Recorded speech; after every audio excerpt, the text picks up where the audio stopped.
पुढचा 2024चा controversial brand. का controversial? हे जे 2-3 मध्ये सिरीज आलेल्या ना त्या इतक्या गचाळ होत्या. कचाळ सॉफ्टवेअर, एकदम भारी कॅमेरा. साजिद तू कुठला घेतला? iPhone 16 का S25? अजून एक प्रश्न, आंघोळ करताना फोन कोण कोण घेऊन जात?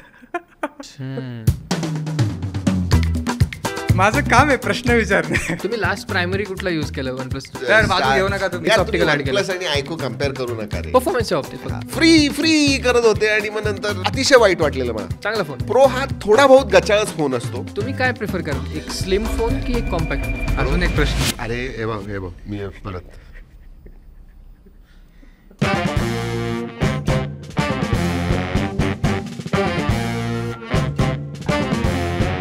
जानेवारीचा महिना काय होता मित्रांनो, ओ माय गॉड. आणि मला इतकं बरं वाटलं कारण की नोव्हेंबर डिसेंबर थोडे थंड झालेले. डिसेंबर ठीक होता पण जानेवारी वी आर बॅक. म्हणजे जवळजवळ 13, 14, 15 जवळजवळ 15 फोन्स लॉन्च झाले. त्याच्यामधले मेन जर का बघितलं म्हणजे व्हेरियंट्स होते, बाकीचे अराउंड 12-13 फोन्स मेन लॉन्च झाले ज्याच्याबद्दल आज बोलणार आहे. आणि हा basically it is a overview video की महिन्याभरात कुठले फोन्स लॉन्च झाले, आम्हाला त्याच्याबद्दल काय वाटलं हे मनापासून चर्चा करणार आहे. त्यामुळं ह्या व्हिडिओसाठी नक्की थांबा. पूर्ण महिन्याचा आढावा तुम्हाला मिळणार आहे. स्मार्टफोन्सच्या जगात काय झालेलं आहे हे 2025 पासून आम्ही चालू करतोय आणि दर महिन्याला at the end of the month किंवा फर्स्ट ऑफ नेक्स्ट मंथ मध्ये मागच्या महिन्यात काय झालेलं आहे हे मी तुम्हाला सांगणार आहे. So let us start. पण त्याआधी मित्रांनो जर का पहिल्यांदा आला असाल सबस्क्राईब करा. बेसिकली आमचा एकच हेतू असतो की जेव्हा सुद्धा आम्ही कुठला व्हिडिओ करतो आमचे जे व्ह्युअर्स असतात त्यांना त्याचा फायदा होईल, इन्फॉर्मेशन मिळेल. बरेचसे टेक गीक असतात म्हणजे त्यांच्या छोट्याशा ग्रुपमध्ये ते इन्फ्लुएन्सर असतात, त्यांना सगळी माहिती पाहिजे असते, त्यांना कसा फायदा होईल हे आम्ही बघत असतो. तर सबस्क्राईब करा आणि बेल आयकन नक्की वाजवा. तसं मी आज एकटा नाही आहे व्हिडिओमध्ये. ऑब्व्हियसली साजिद तुम्ही ओळखतच असाल आणि माने साहेब आज तुम्ही मॉडरेट करणार आहे. चला मॉडरेट करा आणि चालू करा. काय बोलणार? सर्वात आधी एक प्रश्न मला. हा बोला. ती फ्रेम बघितली का तू? अरे ती खूप जुनी आहे. म्हणजे आय नो कुणीतरी मला पाठवलेलं तर ड्रॉ करून मस्त. तुम्ही बघितली का ती फ्रेम? ती मागं. पण एक प्रश्न आहे सर, हातामध्ये पेन का दिलेला आहे? तेव्हा मी ट्रॅक.इन ब्लॉग लिहित होतो पण ते ऍक्च्युली टेक्स्ट नव्हतं पण ते दाखवू शकत नव्हते तिथं कम्प्युटर, त्यामुळे हातात लगेच त्यांनी हे असं दे म्हणून पेन दिलेले. चालू करूया. चला. जवळजवळ आता जानेवारीचा महिना असा आहे की सुरुवातीला सगळे फोन्स लॉन्च होतात. जानेवारीपासून स्टार्ट होतात फोन्स. त्याच्यामध्ये आता 13 फोन्स लॉन्च झालेले टोटल. आपण बजेट पासून ते फ्लॅगशिप पर्यंत जाऊयात. सर्वात पहिला फोन आहे Redmi 14C. बजेट 10,999 ला हा लॉन्च झालेला आहे. तर ह्याच्याबद्दल काय वाटतं? 5G फोन आहे. 5G फोन आहे. हो. आणि सगळ्या 5G बँडचा सपोर्ट करतो का?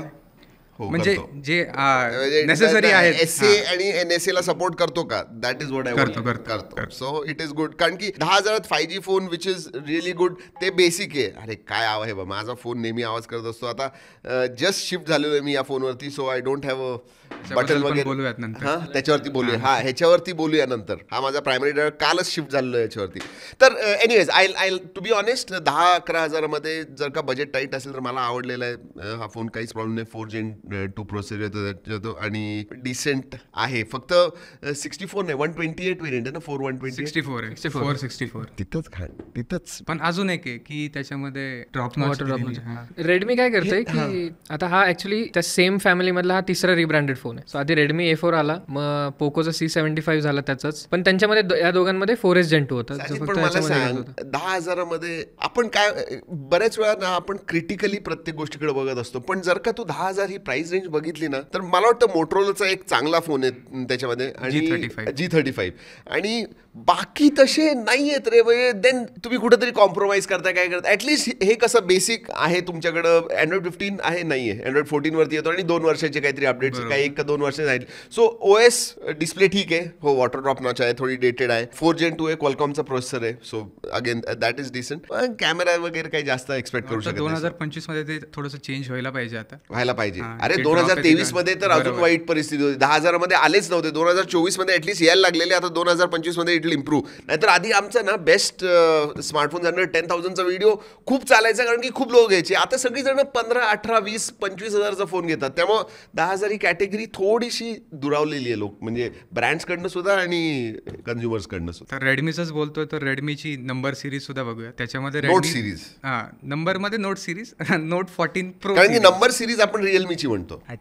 Redmi Note 14 Pro series. इथं साजिद बरोबर मी डिस्कस करत होतो आणि एक खूप इंटरेस्टिंग पर्स्पेक्टिव्ह याच्यामध्ये whether it is Realme Redmi, कारण की हे दोघं एकमेकांचे स्ट्रॉंग कॉम्पिटिटर्स आहेत. ते हे काय करतायत माहिती का, ह्यांची जी ॲव्हरेज सेलिंग प्राईस आहे ना ते वाढवण्याचा प्रयत्न करतायत.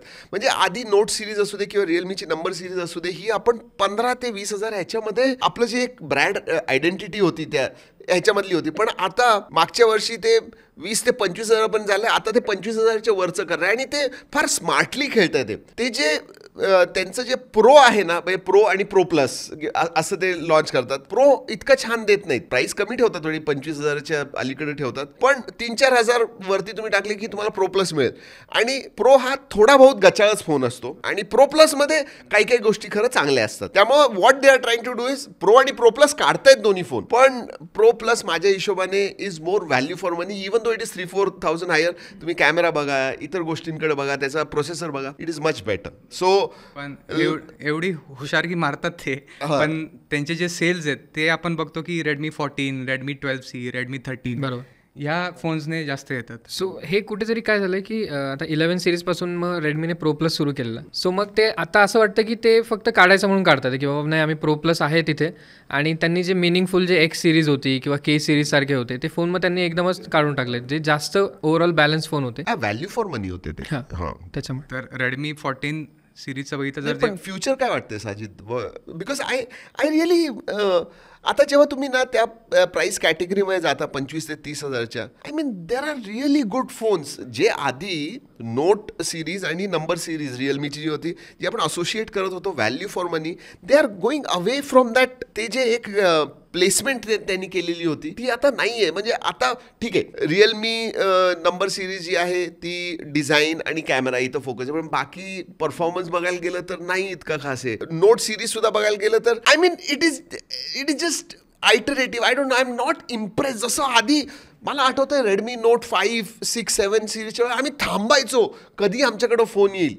आता तसं काही राहिलेलंच नाही. मला वाटतं एकदा कमेंट्समध्ये पण विचारायला पाहिजे आपण की जी आधी उत्सुकता होती रेडमी नोट सिरीज, रेडमी तर कसला होता, ऍक्च्युली लोक किती वापरतात कमेंट्समध्ये पण विचारायला तुमच्यापैकी पाहिजे. किती लोक रेडमीची नोट सिरीज वापरतात नक्की सांगा. आणि मी तुला एक सांगतो, बरेचसे आपले जे व्ह्युअर्स आहेत ना, ह्यांनी 4-5 वर्षापूर्वी जो नोट घेतलेला तोच अजूनही वापरतात and they will be steel happy. पण हेच जर का मागच्या 1-2 वर्षात ज्यांनी रेडमीचे नोट सिरीज किंवा रिअलमीचे नंबर सिरीज घेतले, त्यांचा फीडबॅक काय आहे, त्यांनी खरं रिअलमी कॅमेरासाठी चांगला आहे. वेदर इट इज रिअलमी 11, 12, 13, 14 बघितलं कॅमेराज डिसेंट असतात, पण प्रो प्लसचे. सो तुम्ही नक्की सांगा कसं तुम्हाला वाटतंय ते. रिअलमीचं निघालंच आहे तर रिअलमीची पण घेऊन टाकू इथेच, रिअलमी 14 सिरीज. न्यूज म्हणतोय.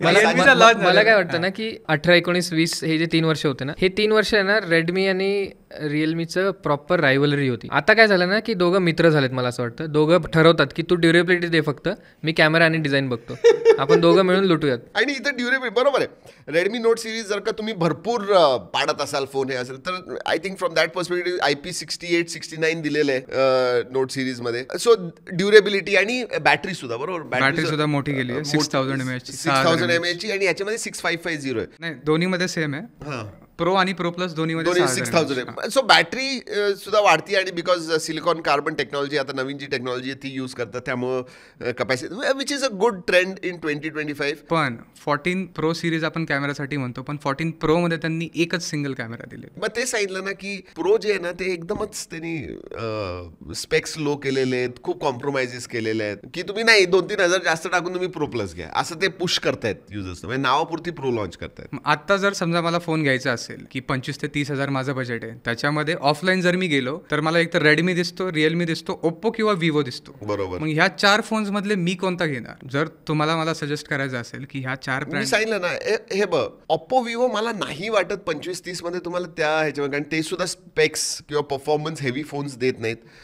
बट हळूहळू मला विवो आवडायला लागलेला आहे. ठीक आहे, विवोचा जर का कुठला फोन, कारण की T3X, T3 अल्ट्रा हे सगळं जर का फोन्स बघितले ना ते 25,000 ते 30,000 मध्ये होते. कॅमेराज चांगले होते आणि डिसेंट परफॉर्मन्स. विवो सुद्धा आता थोडा चांगला परफॉर्मन्स द्यायला लागलाय, त्यामुळे मी खरं विवो म्हणेन. Rather than note and Realme. पण ड्युरेबिलिटीसाठी त्यातल्या त्यात मी नोट करेन. कॅमेरा जर का तुम्हाला पाहिजे असेल तर मी रिअलमीला सजेस्ट करेन. So that is what. Offline मध्ये पण रेडमी आणि रिअलमी जास्त आजकाल हे होतात का? मला वाटलं ऑप्पो, विवो जास्त आणि सॅमसंग. कारण रेडमी रिअलमी आधी जुनेच आहेत ना, जुने खेळाडू आहेत ते आधीपासूनच त्यांचं चालू आहे. नंतर ओप्पो विवो पण एंटर झाले. मग तिथे तू काय, तू कुठलं? सो सेम मी सुद्धा विवोलाच रेकमेंड करेल. समजा अंडर 25,000 असेल तर मग विवो T3 Pro, अंडर 30 असेल तर विवो T3 Ultra. सो हे फोन्स जबरदस्त आहेत. फक्त विवोचा एवढाच इश्यू आहे की बाबा फंटो चॉईस जरा, पण अगेन त्या रेंजमध्ये तुम्ही करू शकता. ऑफलाईन जर नसेल घ्यायचं तर मग ऑनलाईन तुम्हाला भरपूर ऑप्शन्स मिळतात. नॉट 4 आहे, H50 Pro वगैरे आहे. आता त्याचे काही हिटिंग इश्यूज वगैरे आहेत, ते पुढे कळतील. रिअलमी GT60 वगैरे आहेत. मग ठीक आहे, भरपूर ऑप्शन्स आहेत. पुढे मोटरोला ऑफलाईन मध्ये जास्त नाही आहे ना, पण दिसत नाही का? नाही, रिलायन्स मध्ये वगैरे आहेत, क्रोमामध्ये वगैरे आहेत. पण काय होतं ना की त्यांचे बॉक्स पुढे ठेवलेले नसतात. ते आणि ती स्ट्रॅटेजी असते बाबा. हे विवोची लोक असतात ऑफलाईन स्टोर्स मध्ये, ओप्पोची लोक असतात जे ओप्पो आणि विवोने. बरोबर आहे, ओप्पो आणि विवो ते कमिशन सुद्धा जास्त देतो ना. आणि एक गोष्ट तुम्ही नोटीस केली ना, तर तुम्हाला बॉक्स बघून पण कळतो की हा कुठे फोकस्ड आहे हा प्रोडक्ट. जसं इन्फिनिक्स टेक्नॉलॉजी तुम्ही बॉक्स बघितले तर खूप मोठ्या मोठ्या अक्षरांमध्ये व्हर्च्युअल रॅम लिहिलेली असते किंवा एखाद्या 1-2 स्पेक्स मोठे मोठे लिहिलेले असतात. सो ते दिसून लोकांनी घ्यावेत असे. ठीक आहे. Self proclaimed India's best brand त्यांचं झालेलं आहे. आता आपण पोकोकडे वळूयात.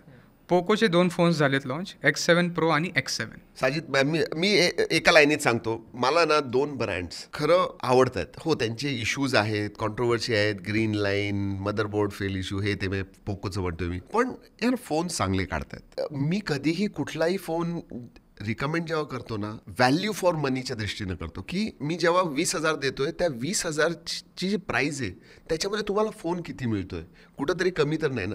तर ते जर का मी व्हॅल्यू प्रॉपोजिशन बघितलं ना, तर मला पोको आणि आयकू हे 2 फोन्स खरंच आवडतात. आणि Poco X7 Pro especially I have like this phone, to be honest.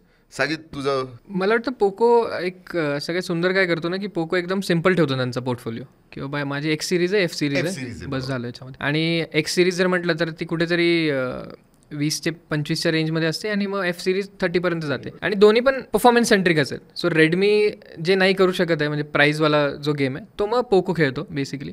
With तुम्हाला सगळे लेटेस्ट स्पेसिफिकेशन्स वगैरे देतो. आणि compared to Chinese specifications Poco हा आहे तसंच फोन घेऊन येतो. सो अगेन ती चांगली गोष्ट आहे. आणि पोको X7 Pro बद्दल सोबत काय झालं की त्यांनी जी ओरिजिनल बॅटरी कॅपॅसिटी होती तेच घेऊन आले. ते काय म्हटले नाही की बाबा आम्हाला रेग्युलेशनचा इश्यू आहे किंवा काय नाही. 6550 ॲव्हरेज बॅटरी. आणि इथं म्हटलंच ना, F आणि X मध्ये सांगायचं झालं, मला X सिरीजचा जो फोन आहे तो जास्त बॅलन्स्ड वाटतो.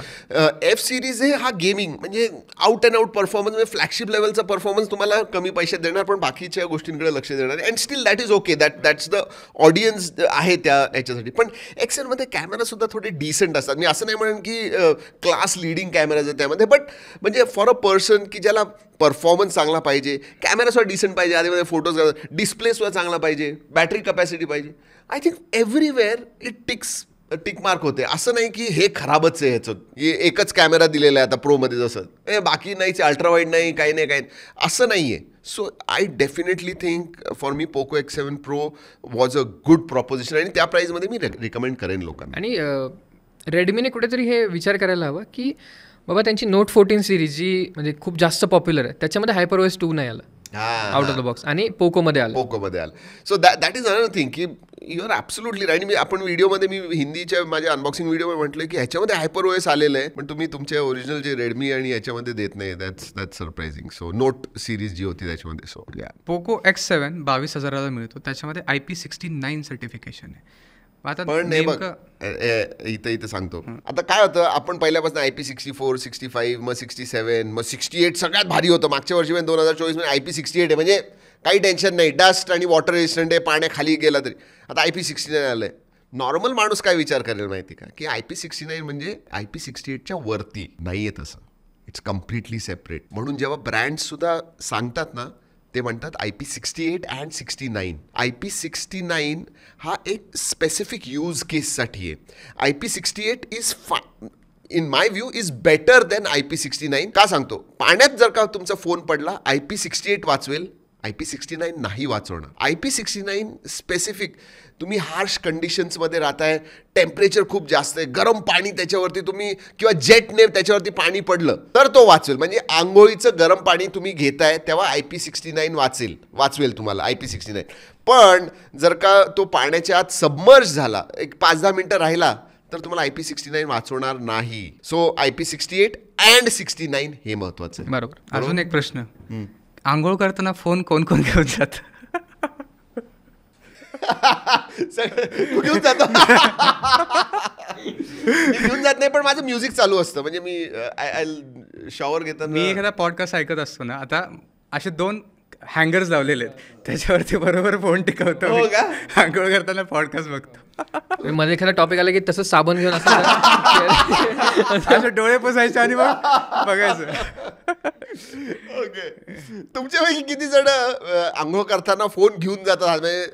म्हणजे तुम्हाला खरंच ॲडिक्शन आहे. साजिदला तर आहे, प्रश्नच नाही. पण तुमच्यापैकी किती खाली कमेंट्समध्ये नक्की सांगा. आपण तो एक गॅजेट सुद्धा केलं ना अर्णव सोबत. हा, अर्णव सोबत तेच आतमध्ये चिटकवण्यासाठी स्पेशली फोनसाठी एक गॅजेट येतो. तुम्ही व्हिडिओ नसेल बघितला तर बघा, तो मी इथे लावतो वरती. तो चिटकवायचा, त्याच्या आतमध्ये फोन टाकायचा, मस्त पाणी वगैरे पडू द्या, काही नाही प्रॉब्लेम.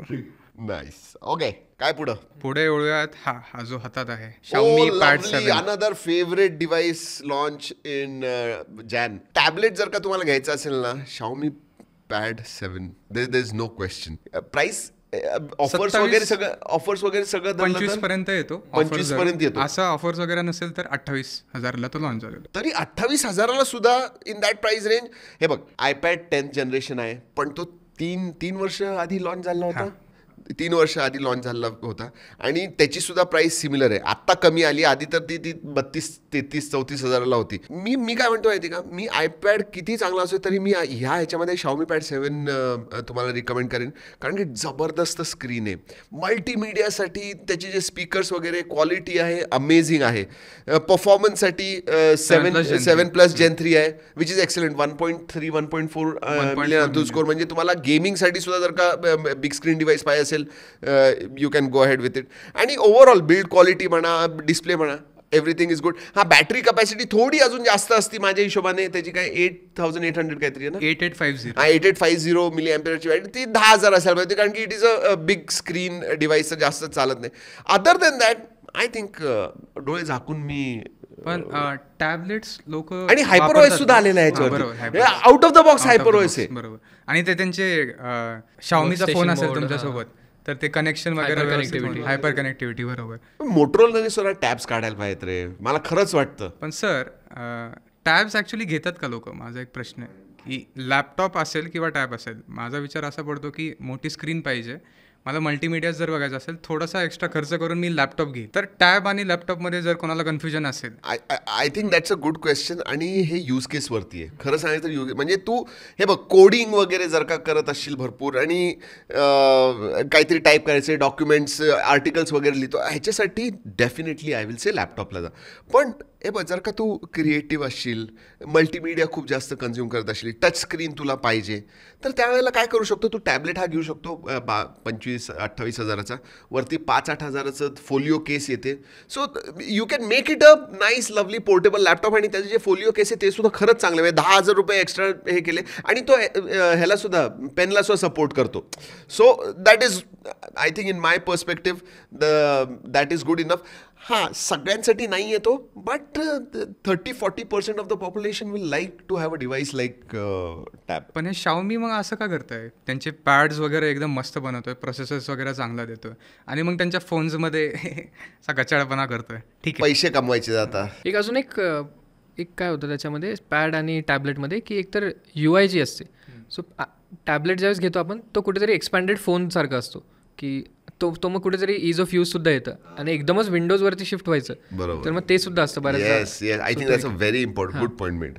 आणि ओव्हरऑल जर का Xiaomi Pad 6 बघितलं असतंच ना, इतक्या त्याचं सेल झालं. 3 वर्ष लोक आम्ही आत्तापर्यंत रिकमेंड करत होतो Xiaomi Pad 7 येण्याच्या आधीपर्यंत. आणि आता Xiaomi Pad 7 सुद्धा पुढचे 2 वर्ष चालेल. So I think they R doing it, कारण की एवढं पॉप्युलर आहे. One of the most popular tablets येतो.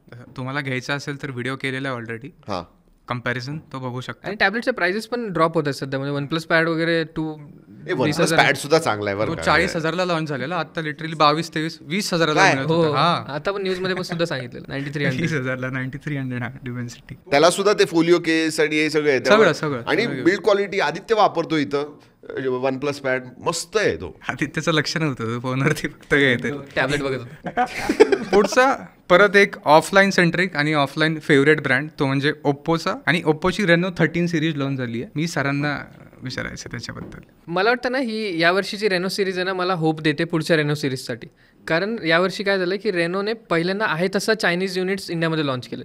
जनरली ते काय करायचे 12 सिरीजपर्यंत प्रोसेसर एकदमच काहीतरी फडतूस घेऊन यायचे इंडियामध्ये आणताना. बिल्ड क्वालिटीवरती एवढं काही काम नव्हतं केलं, म्हणजे प्लास्टिकच असायचा पूर्ण फोन 40-45 हजाराचा सुद्धा. कॅमेरा ठीक आहे, म्हणजे डिबेटेबल आहे म्हणजे अजूनही, कारण ठीक होते म्हणजे असं नाही की गचाळ होते, छान होते decent.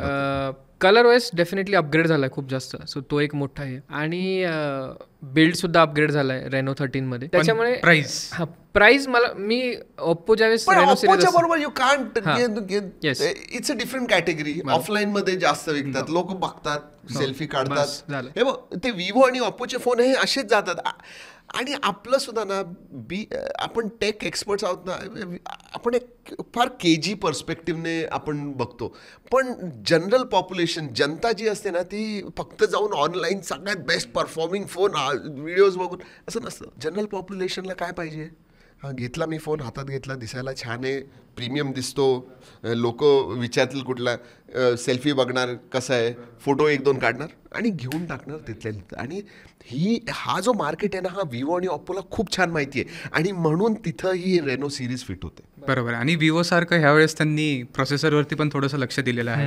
I think that is the best part for even Oppo and Vivo, की हळूहळू जे आधी परफॉर्मन्स एकदमच गचाळ द्यायचे ते आता परफॉर्मन्सवर थोडे बहुत द्यायला लागले. तशी प्राइस सांगतो, रेनो 13ची 68,000ला लॉन्च झालेला आहे बेस. सॉरी 38,000. अरे काय 38,000 हळू एकदम 38,000. आणि रेनो 13 प्रो हा 50,000ला लॉन्च झालेला आहे. 2 याचे लावलेस का तू?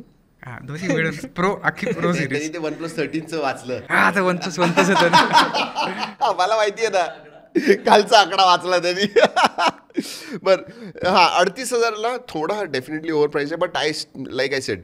आणि खूप छान प्रकारे साजिद म्हणलंय की होप देते की it is improved battery capacity, charging, दिसायला, कॅमेरा, मेटल बिल्ड. असं नाहीये की यार त्यांनी अगदीच म्हणजे पैसे घेतायत म्हणून उगाच द्यायचं म्हणून नाही, असं नाही दिलं. 13 बेस आहे ना, तो ऍक्च्युली खूप आवडला मला, कारण कॉम्पॅक्ट फोन आहे ना. वापरलास का तू? वापरला नाही, फक्त हातात घेतलेला. हा, मस्त. ओप्पोचे मी म्हणाल की के आणि ए सिरीजचे फोन टाळ. हा, के आणि बजेट जे आहेत ना ते एकदमच जरा, पण ते सुद्धा ऑफलाईन मार्केट वरतीच फोकस असतात, त्यामुळे ते विचार करत नाहीत की ऑनलाईन. फोन असं आपटून दाखवलं की लोक म्हणणार की पॅक करा. पुढचा 2024चा कॉन्ट्रोवर्शियल ब्रँड, तो म्हणजे OnePlus. का कॉन्ट्रोवर्शियल? कारण ग्रीन लाईन इश्यूज होते, परत UFS इश्यूज. तुमच्यासाठी काय काय करायचं OnePlus ने रे? हा, तो बाजू घेऊ नका तुम्ही. OnePlusची बाजू घेऊ नका. तेव्हा इथं सुद्धा असंच असतं की हे प्रत्येकाला ना, every person is different. Tech एक्सपर्ट्समध्ये सुद्धा, आणि हे व्ह्युअर्ससाठी फार महत्त्वाचं आहे की जेव्हा आम्ही काही गोष्ट सांगतो ना, म्हणजे आम्ही एकावरती we will agree upon, but certain biases असतातच. साजिद जेव्हा म्हणेल तो नथिंग फोनला बायस त्यांनी वापरलेला आहे, त्याला आवडलेला आहे, त्यांनी केलेलं आहे. मी नथिंग फोन हा मी वापरलेला ॲज अ डेली ड्रायव्हर वापरलेला नाही आहे, पण OnePlusसाठी फार एक सॉफ्ट कॉर्नर आहे पहिल्यापासून, अगदी फ्रॉम OnePlus 1. म्हणजे इट चेंज माझा जो इंटरेस्ट आहे स्मार्टफोनमध्ये OnePlusमुळे वाढलेला आहे. आणि त्याच्यामुळं मला फार वाईटसुद्धा वाटलेलं. OnePlus 9, OnePlus 10, OnePlus 11 हे जे 2-3 मध्ये सिरीज आलेल्या ना, त्या इतक्या गचाळ होत्या, अतिशय वाईट वाटलेलं मला. तर आता I think they R improving, they are trying hard. Green लाईनचे इश्यू आले, they are the only brand ज्यांनी सांगितलेलं आहे की जर का आले फॉर लाईफ आम्ही वॉरंटी देणार. आता असं सुद्धा मी ऑनलाईन हे सुद्धा बघितलेलं आहे की काही काही लोक ते घेऊन गेलेली आहेत आणि सर्व्हिस सेंटरमध्ये त्यांनी नाही म्हणून सांगितलेलं. But I think they are trying and somewhere that issue is getting resolved. एक प्रश्न होता माझा की लाईफ टाईम वॉरंटी जेव्हा म्हणता तुम्ही, पण आता 3-4 वर्षांनी ह्याचे पार्ट्स बहुतेक मिळायचे नाहीत फोन्सचे, तर मग ती लाईफ टाईम वॉरंटी त्याच्यामध्ये कव्हर होते? त्याच्यामध्ये असेल काहीतरी जसं आता 9 Pro आणि 10 सोबत त्यांनी केलं, मग ते रिप्लेस करून कुपन देतील की तुम्ही नवीन फोनच घ्या. पण घ्या. बरोबर बरोबर तसं बहुतेक काय तसं तसं काहीतरी करतील. करतील पण ते ट्राय करताय. त्यामुळे मी बाजू वगैरे घेत नाहीये. They have taken good step ahead. लोकांचे इश्यू आहेत तर आम्ही त्याच्यासाठी हे केलेलं आहे. दुसऱ्या कुठल्या ब्रँडने असं केलेलं आहे कोणीच कम्युनिकेट काहीच केलं काही नाही. कम्युनिकेट केलं नाही. असं नाहीये की फक्त वनप्लसच्या वरती ग्रीन लाईन इश्यू आहेत. सॅमसंग वरती आले, पोको वरती आले, सगळ्या ब्रँड. पण त्यांनी काय केलंय त्याच्यासाठी? वनप्लसने केलेलं आहे. बरोबर. फोन्स बद्दल बोलूयात. 13R 8 Gen 3 आहे. 6000 mAh ची बॅटरी ह्याच्यामध्ये सुद्धा दिलेली आहे. 80 वॉटची चार्जिंग दिलेली आहे.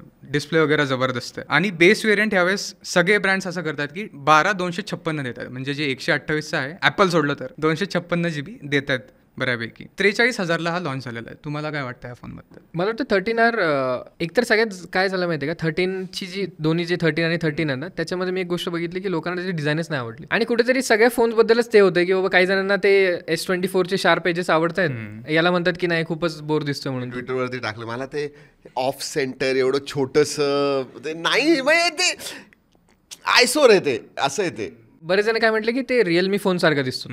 40,000चा रिअलमीचा फोन जर घेतला तर तसं दिसतो तो. पण एरशादला आवडलं. तो म्हणलं मला कळालं नाही कसं काय. 13 मला आवडला. 13R मला खूप असा बेसिक वाटला डिझाईनच्या बाबतीत. बट 13R बघायला गेलं तर लाईन वगैरे आहे ते गोल्डन लाईन म्हणून तो त्याच्यामध्ये थोडासा त्याची आयडी वेगळी दिसते दुसऱ्या फोन्समध्ये उठून. 13R म्हणायचं झालं तर अगेन परफॉर्मन्स जबरदस्त 8 Gen 3 मुळे. पण अगेन आयको Neo 10 Pro येतोय सिमिलर त्याच्या रेंजमध्ये. कॅमेरामध्ये 2x ऑप्टिकल ऍड केलं. प्लस आणि आयको कम्पेअर करू नका रे. परफॉर्मन्सच्या बाबतीत फक्त ज्यांना परफॉर्मन्स आणि प्राइस बस. कारण आयकोमध्ये काय तुम्हाला बिल्ड क्वालिटी नाही मिळणार तसं बघायला गेलं तर. अरे ऑक्सिजन OS वर्सेस फंटच काय. तर तुम्ही पण वापरला तो 4 महिने फोन? वापरलाय ना मी, वापरलाय. पण मी म्हणतोच ना माझी फेवरेट कलर OS आहे. त्याच्यावरती आता One UI 7 आणि ते काय फंटच OS इज नॉट बॅड. पण you know it just does not give you that. हा सेगमेंट आपण S25 सिरीज मध्ये घेऊ. तिथे तुम्ही सांगा. माझे ओपिनियन खूप आहेत सगळीकडं. आता मी असं भरकटत असतो तर ते साजिद आणि श्रीकांत असे मला परत आणि ऑफर सोबत तो 40,000च्या खाली जातो बहुतेक. ते एक चांगलं. आणि यावर्षी काही UFS 4.0 वगैरे असलं की लफडं नाहीये ते आहे. पण आता सिलिकॉन कार्बनचा चाललाय प्रॉब्लेम. काही जण म्हणतात की याची बॅटरी सिलिकॉन कार्बन आहे, काही जण म्हणतात की नाही आहे. ते एक चाललंय गोष्ट. 13R मध्ये एक गोष्ट आहे की त्याची जी बॅटरी आहे ती सिंगल सेल आहे, त्याच्यामुळे तो स्लो चार्ज होतो. नाहीतर मग जनरली आपण काय बघतो की ड्युअल सेल स्प्लिट असतो, त्याच्यामुळे तो फास्ट चार्ज होते. चांगला फोन. त्याच्यानंतर OnePlus 13 फ्लॅगशिप लेवलला आता कम्पीट करतोय OnePlus. 68,000 ह्याची प्राइस आहे. जो OnePlusची नंबर सिरीज 6-7 पासून आपण चालू आहे. 7 Pro पासून ते 50,000च्या घरात गेले. आता जवळजवळ 70,000च्या घरात गेलेत. OnePlus 13 70,000ला वरती आहे का? अरे हे बघ मी परत माझं काम आहे प्रश्न विचारणे. 70,000चा OnePlusचा फोन कोणी घेणार का? तुम्हाला सांग 8 Elite ची कॉस्ट तुला माहिती आहे का? आणि मी OnePlusला डिफेंड करत नाहीये. ऐकूने त्याचं 55,000ला का 60,000 त्यांचं ऐकूचा सुद्धा 60,000ला आहे. तर आय थिंक OnePlusने 65,000-67,000ला जर का केलं, आय थिंक प्राईसचा मला इश्यू नाही आहे तिथं. See you have to understand again display fluid 2K display. त्याच्यानंतर तुम्हाला colour OS oxygen UI based on colour OS मिळते. That is good. मला एकच प्रश्न विचारायचा, which will decide, it is a deciding factor की whether OnePlus is, should I consider it as flagship. की जेव्हा मी S25 Ultra किंवा हे सगळे बघतो तेव्हा त्याच्यामध्ये त्या मिक्समध्ये OnePlus 13 येतो का? Are cameras that good? That I think is the differentiating factor for OnePlus. आणि साजिद तू सांग, किंवा तू स्वतः तू टेस्ट केलं आहे, तुम्ही दोघांनी टेस्ट केलं आहे, सांगा मला OnePlus 13चा कॅमेरा असा आहे का की जो दुसऱ्या फ्लॅगशिप लेवलच्या कॅमेराबद्दल बरोबर कम्पीट करू शकतो. आता मी हे ऐकू 13च्या बद्दल नाही सांगू शकत. Reason being it is performance. तिथं कॅमेरा ते म्हटलेले नाही आहेत, पण इथं हे तुम्हाला फ्लॅगशिप चार्ज करतायत. हॅसलब्लॅडचं आहे. 4 वर्षापासून मला OnePlusच्या नंबर सिरीजने किंवा त्यांची फ्लॅगशिप सिरीज त्यांनी डिसअपॉइंट केलेलं आहे as far as camera goes. तुम्ही लास्ट प्रायमरी कुठला यूज केला OnePlus? बघा ना 3-4 वर्ष झालेत. हां 2019. सो OnePlus 10T OnePlus 10 जो होता ना तेव्हा, त्याच्यानंतरचं नाही मी. सो 13 कॅमेराबद्दल म्हणायचं झालं ना तर इम्प्रूव्हमेंट केली आहे यांनी. बट प्रॉब्लेम काय होतोय की ते ज्या स्पीडने इम्प्रूव्ह करतात ना त्याच्या दुप्पट किंवा तिप्पट स्पीडने बाकीचे कॉम्पिटिटर्स पुढे चालले. मग कुठेतरी हॅसलब्लॅडचा जो आहे ते त्यांना रिथिंक करायला हवं की ते नेमकं काय त्यांना द्यायचं आहे. कारण की मी सांगू का, वेदर इट इज झाईस और इट इज लायका हे जे विवो आणि शाओमीच्या बरोबर पार्टनरशिप यांनी केलेली आहे ती दिसून येते. स्पेसिफिकली मी विवोचं सांगेन, विवोचं जे पार्टनरशिप खरंच दिसून येते. कॅमेरामध्ये मला ते वाटतं की डीप इंटिग्रेशन आहे, दोघांची खूप जास्त इन्व्हॉल्वमेंट आहे. मला वन प्लसमध्ये काय वाटतं माहिती आहे का की हॅसलब्लॅडने फक्त ब्रँडिंगसाठी म्हणून it is a marketing gimmick हे, आणि हे मी एका वर्षाच्या वरनं म्हणत नाही आहे, मी हे 2, 3, 4 वर्ष आता बघतोय त्याच्यावरनं म्हणतो की इट इज प्युअरली हॅसलब्लॅड, कारण की वॉज अ लिगसी कंपनी. आता त्यांना जर का अफलोट राहायचं आहे तर त्यांना या स्मार्टफोनच्या स्पेसमध्ये यायला लागेल. But I don't think they are contributing much in to improvement of cameras on one plus phones. बरोबर. जे वन प्लसचे इंजिनियर्स आहेत जिथे त्यांच्याप्रमाणे करतायत तेवढंच ते आपल्याला दिसतंय. And I think that is where the difference lies. And Sajid I agree, ह्यावेळेला सुद्धा चांगले झालेले आहेत, इम्प्रूव्ह झालेले आहेत वन प्लस 12 पेक्षा, पण बाकीचे ब्रँड्स खूप पुढे गेलेले आहेत. त्यामुळं that is my complain with one plus. एक मला एक असं मी एक गोष्ट नोटीस केली, रेनो 13 बद्दल बोलत होतो आपण. तर रेनो 13 प्रोमध्ये ज्यावेळेस तुम्ही कॅमेरा फोटो ज्यावेळेस काढता ना, त्याचा शटरचा साऊंड आता हॅसलब्लॅड सारखा झाला. तर मला असं वाटतं की पुढच्या वर्षी रेनो सिरीजमध्ये सुद्धा हॅसलब्लॅड येणार आहे. कारण विवोची बघा ना, विवो एक्स सिरीजमध्ये होतं, मग एव्ही मध्ये. बरोबर. ठीक आहे, वन प्लस 13 सिरीज झालेली आहे. नॉट C5 का लाईट खाली. बरं झालं लक्षात ठेव. नॉट C3 लाईटमध्ये 695 होता, C4 लाईटमध्ये 695 होता. C4 लाईट पण त्यांचा जास्त विकला नाही मला वाटतं, कारण जे आपण C3 लाईट बद्दल दिसलं नाही मला. नाही, पण C2 light was the number 1 selling phone. आणि C3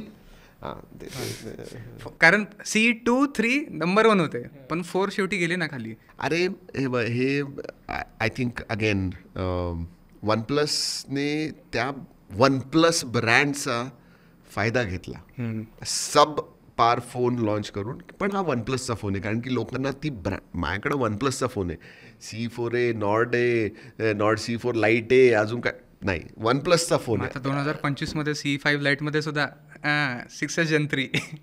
सो ते कसं मला वाटतं 6S Gen 4 असेल त्याच्यामध्ये ते काय करतील, ब्लूटूथ 5.4 ॲड करतील फक्त. एक गोष्ट नोटीस कराल तुम्ही की 30,000च्या खाली किंवा 25,000च्या खाली जे नॉर्डचे फोन आहेत ना, ते सगळे ऑप्पोचे रिब्रँडेड. मग असं वाटतं की वन प्लस फक्त फोकस करतोय त्यांच्या नंबर मोठ्या सिरीजवरती आणि नॉर्ड सिरीजवरती, बाकी नाही करत. ठीक आहे, जेव्हा C5 लाईट येईल त्याच्यावरती एक वेगळा सेपरेट पॉडकास्ट भरू. आता अँड्रॉइडचा राजा असं आपण टायटल दिलेलं आहे ह्या फोनसाठी, तो म्हणजे गॅलेक्सी S25 अल्ट्रा. आणि तुम्ही स्विच केलेलं आहे X200 प्रोवर. कालच केलंय, म्हणजे अजून 24 तास कंप्लीट नाही झाले. मला वाटतं 12 तास 13, 14 तास. काल रात्री संध्याकाळी 6 वाजता, दुपारी 4 वाजता वगैरे स्विच केल्या सगळ्यात पहिला डिफरन्स तुम्हाला कोणता जाणवला? One UI 7 काय आहे रे.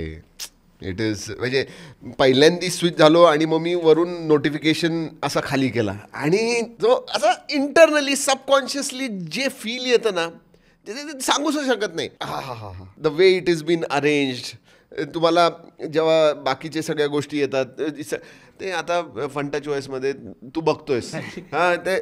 आणि हे कसं आहे, मी तुला सांगतो, मी शिफ्ट झालो तेव्हा सुरुवातीला मला काही दिवस वाटलं, नंतर फंटा चॉईस ठीक आहे रे, चांगलं आहे रे, काय नाही, असं झालं. सुरुवातीला हे झालं, पण नंतर ठीक आहे, काही प्रॉब्लेम. पण जसं मी One UI वरती झालो, आता मी म्हणतो चायला. नाहीतर इतके दिवस मी डिफेंड करतो की अरे इतना कुछ खराब नाही, I am okay with it, कारण की मला Vivo X4 3 Pro खूप आवडलेला. बरोबर. पण आता आल्यानंतर ना, so that's what it is, की सबलिमिनली सबकॉन्शियसली जो One UI 7चा फ्लुइड आहे, जो डिझाईन लँग्वेज आहे, जे फील येतं वापरायला, अमेझिंग. पण कॅमेरा X200 Pro वर्सेस नाही, X200 Proचा जास्त चांगला आहे कॅमेरा. अच्छा, म्हणजे आत्ता मला आहे परत मी सांगतोय, दिस इज पूर्ण रिव्ह्यू करणार आहे मी हिंदी चॅनलवरती कॅमेराचा. आत्ताच मी खाली गेलो आणि मी एरशाद बरोबर बोलत होतो, ना यार कॅमेरा थोडा मुझे हेझी लग रहा है. मला पोर्ट्रेट, कारण की मला जे असे 25 इतके सुंदर पोर्ट्रेट्स Vivo X200 Pro मध्ये मिळत होते, ह्याच्यामध्ये मिळत नाहीयेत. पण ॲट द सेम टाइम सांगू का, S सिरीज स्पेसिफिकली 1, 2, 3 अपडेट्स नंतर त्यांचा कॅमेरा खुलतो. So I have hope. पण तुम्हाला 2 जर ऑप्शन दिले, गचाळ सॉफ्टवेअर एकदम भारी कॅमेरा आणि ॲव्हरेज कॅमेरा, म्हणजे ठीकठाक कॅमेरा, ॲव्हरेज कॅमेरा पण एकदम मस्त सॉफ्टवेअर, मग तुम्ही काही चूज करणार त्याच्यामध्ये? मला एक प्रश्न आहे माझा, तेच की जेव्हा फोन घेतो एक कन्झ्युमर, तर तो कॅमेराला किती प्रायोरिटी देतो? Actually a good question. Logically बघायला गेलं ना तर गुड सॉफ्टवेअर आणि डिसेंट कॅमेरावरती जायला लागेल. पण तुला सांगू का, जेव्हा तुम्ही X200 Pro सारखा कॅमेरावरनं शिफ्ट होता ना, you will miss that all the time. So माझ्यासाठी पण तेच आहे की सॉफ्टवेअर चांगलं पाहिजे, कारण तुम्ही जास्त वेळ इंटरॅक्ट करता. सॉफ्टवेअर सोबत. कंटिन्युअसली. आणि फनटच मला कुठे कुठे काय वाटतं ना की फनटच कुठेतरी iOS सारखं करतो की तो थोडा युजरला रिस्ट्रिक्ट करतो. मग तुम्ही काय डोक्यामध्ये विचार करता की सोड मी जास्त काय नाही करणार, मी हे 4-5 गोष्टी ना त्या करणार फक्त. वन UI किंवा कलर OS सोबत काय होतं की it allows you to do more. या आणि दुसरी गोष्ट सांगू का, सुरुवातीला जेव्हा तू फंटच OS सेटअप करतो ना तेव्हा ना इतकं घाण वाटतं ते नोटिफिकेशन आणि त्यांचे ते प्रमोशनल आणि त्याचं ते ॲप स्टोअर ते तुम्ही बंद करू शकता आणि नंतर येत नाही. पण दॅट फर्स्ट इनिशियल जे एक एक्सपिरियन्स असतो, आता मला एकही गोष्ट काही आली नाही याच्यामध्ये. ऑल द ठीक आहे, 1-1.25 लाखाचा फोन आहे, 1.5 लाखाचा जे काय, पण not once did I feel that they are trying to push something onto me, except for that Samsung Pass वगैरे. पण ते सुद्धा युजफुल आहे, युजर फ्रेंडली आहे, त्यांचं स्वतःचं सॅमसंग स्टोअर सुद्धा, त्यांचं सुद्धा स्टोअर आहे. पण नाही त्यावेळेला उगाच ते थोडं बरं वाटतं.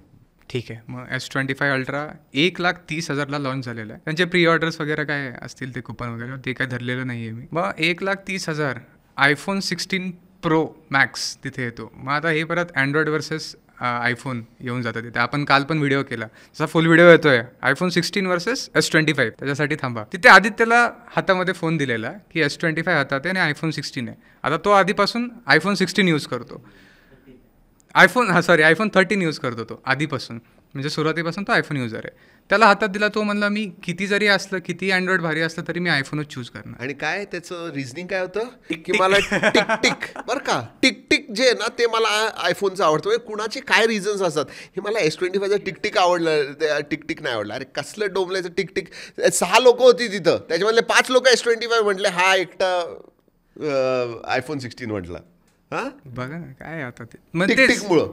मग असं आहे का की आयफोनवाले आयफोनच घेणार आणि अँड्रॉइडवाले अँड्रॉइडच घेणार. म्हणजे आपण किती जरी सांगितलं अँड्रॉइड खूप छान आहे, आयफोनपेक्षा खूप छान आहे, किंवा आयफोन खूप छान आहे अँड्रॉइड. तू कुठला घेतला, iPhone 16 का S25? 16 Pro Max, S25. अरे मी अच्छा ते त्या दोघांना बेसमध्ये बरं का, it is base compact. Price जर आपण काढून टाकली ना तर मग S25 घेणार मी, प्राइस जर काढली तर. सेम जे आपण जे म्हटलो ते व्हिडिओमध्ये सांगितलेलं आहे मी तेच. आणि लॉजिकल आहे, 2 महिन्यांनी तो एक 10-15 हजारांनी कमी झाला की जो जबरदस्त व्हॅल्यू फॉर मनी येऊन जातो S24 सुद्धा आता काय प्राइसला मिळतो. It is an amazing phone. आणि 7 वर्षाचे OS अपडेट मिळतात तुम्हाला, सगळं AIचे फीचर्स वगैरे मिळतात, त्यामुळे काही टेन्शनच नाहीये. मला एक काय वाटतं आयफोन आणि अँड्रॉइड बद्दल, एक मला माझ्या असं वाटतं की सगळ्यांचं काय असतं ना की सुरुवातीला समजा अँड्रॉइड घेतात, पण कुठेतरी डोक्यात असतं की यार मी कधीतरी आयफोन घेणार म्हणून त्याच्यामध्ये काय होतं की 2 रस्ते होतात. एक तर तुम्ही आयफोन घेता आणि यूज करता, बोर होता आणि मग तुम्ही कम बॅक टू अँड्रॉइड. पण जर तुम्ही त्याच्या इकोसिस्टमच्या जाळ्यात अडकलात की मग तुम्हाला नाही तो सोडतच नाही, तोच सोडत नाही. मी आता हळूहळू अडकत चाललोय, पण आयफोन मला अजिबात आवडत नाही. मी मॅक्स साठी आयफोन घेतलेला. मला मी असं नाही म्हणणार की मला आयफोन आवडत नाही, मला अतिशय बोरिंग वाटतो, रिस्ट्रिक्टिव्ह वाटतो खूप जास्त. तेच करा, सेम, दॅट्स इट. त्या 4 दिवारी में रहो बस. सॅमसंगचे 3 फोन झालेत, पण एक त्यांचा एक्स्ट्रा फोन आलेला, तो म्हणजे S25 Edge. मी बघितला, मी गेलेलो लॉन्च इव्हेंटला तिथं. ठीक आहे, येऊ दे रे त्याला. एक तर आम्हाला वाटलेलं की कॅमेरा सेम राहणार आहे, 3 कॅमेरा असेल, तिथे तर 2 कॅमेरा दिसत आहेत. पातळ फोन आहे त्यामुळं बॅटरी कपॅसिटी त्याची कमी होणार आहे. So I am not sure. Let's just hold our horses right now. तुला S25 Edgeचं तुझं काही, मला एक मात्र आवडलं, एज नाव दिलं. अरे एज नाहीये, एज का दिलेलं आहे नाव? एज थोडी आहे त्याला, एज नाहीये, पण एज नाव तर दिले ना. Cutting edge ultra. मला एक विचारायचं आहे की समजा आता एक तो ट्रेंड दिसणार आहे, कारण Xiaomi, Vivo already are working on it की स्लिम फोन आणणार आहेत. तुम्ही काय प्रिफर कराल, एक स्लिम फोन की एक compact phone? See, if I have to go then I will go with compact rather than slim. म्हणजे स्लिम इतकं काही. iPhone 17 सुद्धा स्लिम मध्ये येणार आहे, iPhone 17 Air. मग का असे करतायत, काय वाटतं नेमकं? म्हणजे इनोव्हेशन असं स्थगित झालेलं आहे का, की काहीतरी नवीन दाखवायचं म्हणून हे? नाही, मला नाही. I will tell you. See, you have to understand की कॉम्पोनंट्स जे असतात ना, ते आता सिलिकॉन कार्बन स्पेसिफिकली आल्यामुळं they have that leeway to reduce the size of phone. पण S25 सिरीज मध्ये काही दिलं नाही ना त्यांनी बॅटरीचं. पण त्याच्यामध्ये देतील ना, मग एज मध्ये तेच तर ना डिफरन्शिएटर देतील का? हा ठीक आहे, हे असू शकतं. म्हणून ते मग. आणि even Apple will employ that thing and make it really thin. Samsung जरा घाबरतोच बॅटरीला.